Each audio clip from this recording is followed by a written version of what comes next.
Zdravo ekipa. Zdravo. Evo danas ćemo malo više da vam kažemo šta je Erasmus Plus program. Ja sam Ismail Šehić, direktor Bravo organizacije, ovo je generalna sekretarca Edelhida Dervišević Šehić. Pa dobro, tako nije baš nešto familijarno, krenuli smo zajedno od osnivanja, pa eto, moramo biti na nekim funkcijama. Moramo nastaviti zajedno. Tako.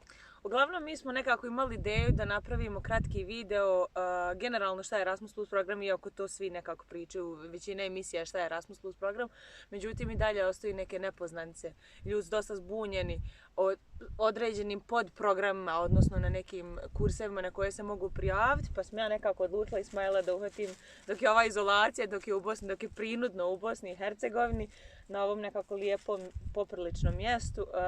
Čisto da nam da kratko šta je Erasmus Plus program, koji projekt najčešće objavljivan na Bravo stranicama i koje projekte mi najčešće radimo, ko se može prijaviti i šta vam je potrebno za prijavu. Čisto da ne bude više konfuzije, jer kad radimo selekciju često dobijamo pitanja kako, ko se prijavljuje, da li se mogu ja prijaviti ako sam iz drugog grada, iz nekog univerziteta, ako studiram, ne studiram i slična pitanja.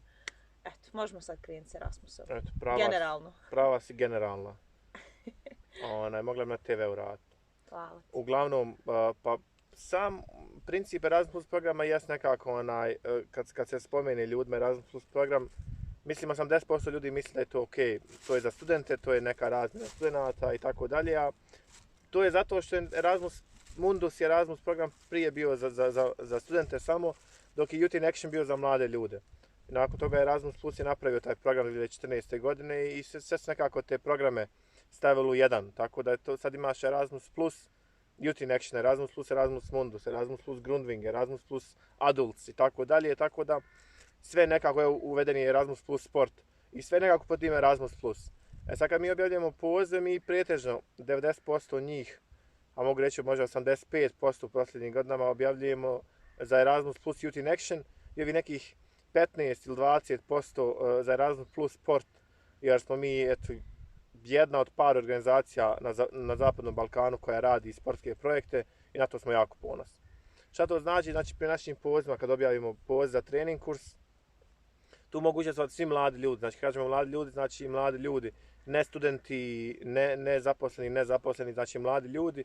I nama je najbitnija ta motivacija mladih ljudi koji se prijavljuju i da govore engleski jezik. Što se tiče trening kurseva, znači to su 18 plus osobe, a gornja granica godina nema. Tako da svi preko 18 godina mogu da se prijavljuju na trening kurse. To su mladi ljudi. To su mladi ljudi. Meni su mladi ljudi, svi oni koji se osjećaju mladi, ali da su punoljetni.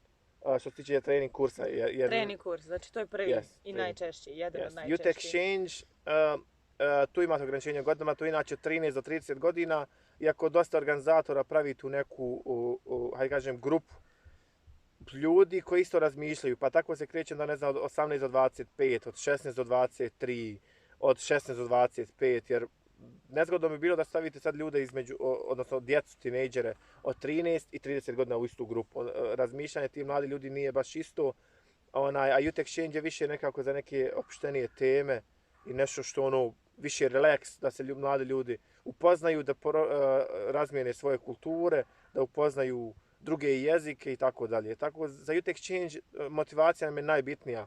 Nije ni jezik više toliko bitan, jer da nam napišete na bosanskom jeziku motivaciju gdje kažete ja stvarno sam voljan da naučim jezik, ja stvarno ne znam engleski jezik, ja stvarno želim da naučim, ali stvarno sam i zainteresovan za taj projekat, stvarno me to motiviše, uopće neće biti problem da nam to naglasite i da to naš tim prepozna.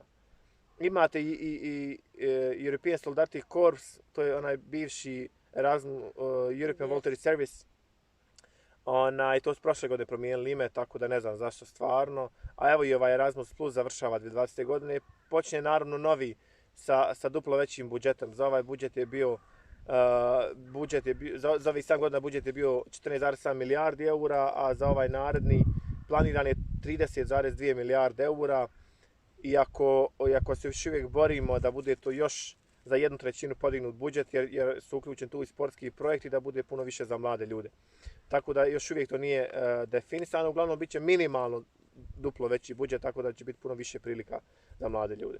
Što se tiče ovog European Lottery Corps, to su programi između... Ajde ovako, izvini što ti prekidam, možemo sad sumirati. Prvi je trening kurs, ko se može prijaviti, koja je starosna granica? Trening kurs mogu se prijaviti svi ljudi koji pričaju engleski jezik 18+. Znači, to je to. I što je potrebno za Bravo da se prijavljuju? Motivacija, najbitnije. Znači, mi imamo svoju aplikacijonu formu koju morate vi popuniti. U toj aplikacijnoj formi imate dio za motivaciju gdje je naglačeno fino između 500 i 1000 riječi. Znači, vi ako napišete 2 rečenice, to bukvalno ne ide ni u razmatranje. Eto, to je na primjer prvo. Youth exchange? Znači, mladi ljudi između, evo rećemo 16 i 25 je pretežno kod nas, gdje lider grupe nema ograničenja godinama, također može biti 40 godina star, uopće nije problem. To bi značilo da se može jedan razred prijaviti, na primjer 5 ljudi iz jednog razreda plus nastavnik gdje mogu ići.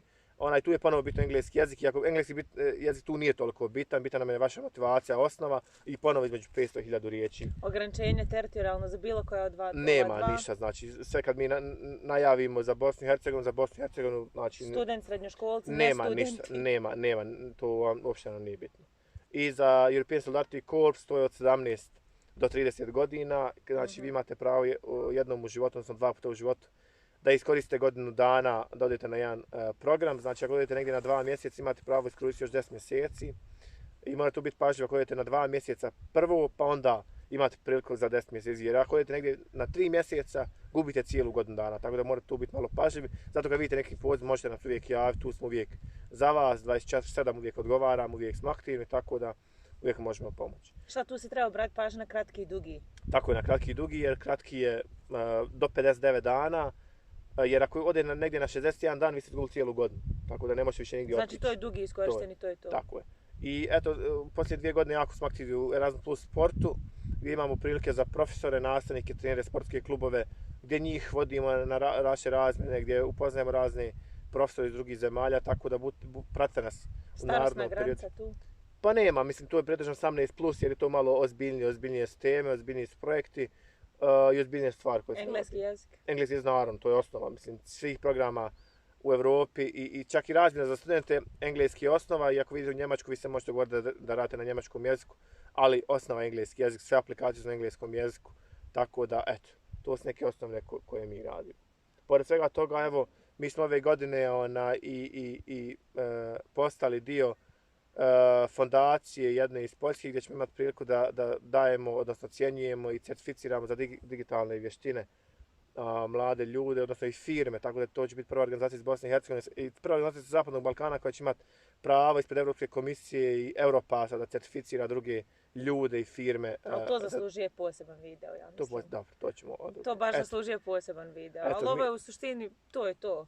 Kad postavimo video, slobodno nam pišite u komentare, pitanja, ako imate neka pitanja, neke opaske ili nešto, bilo šta što vas zanima. A u narednom periodu ćete možda vidite nešto malo više o našim mladim ljudima, volonterima koji su išli na neke od treninga, pa eto, vidite njihova iskustva, pročitajte, pa eto, ako vam nešto nije jasno, uvijek možete pitati. Evo, mi smo na distanci od 1,5 m, moramo, u prirodi smo stvarno, trebate iskoristiti ove ljepote Bosne i Hercegovine, otići, vidjeti, a stvarno i uzeti malo vitamina od sunca.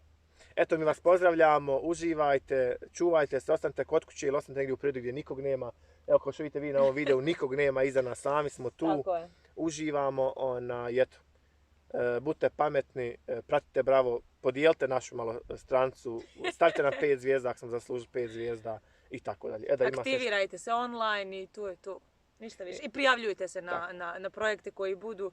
Stvarno, mi dajemo priliku apsolutno svima, bez obzira na grad iz kojeg dolazite, dio Bosne i Hercegovine, prethodno iskustvo koje uopšte ne igra tako neku veliku ulogu. Ne možete ga steći ako vam neko zahtjeva da imate iskustvo kad se prijavljujete na nešto, tako da slobodno se prijavite, tu smo. I pratite Bravo, idu stvarno dobre aktivnosti. Evo, krenuli smo sa SolidWorksom kursem koji je trenutno besplatan do kraja aprila.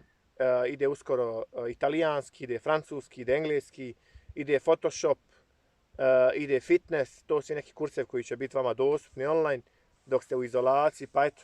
A i kad ne budete u izolaciji. Naravno, nastavit ćemo. Eto. To je Ćao, to. pozdravljamo vas.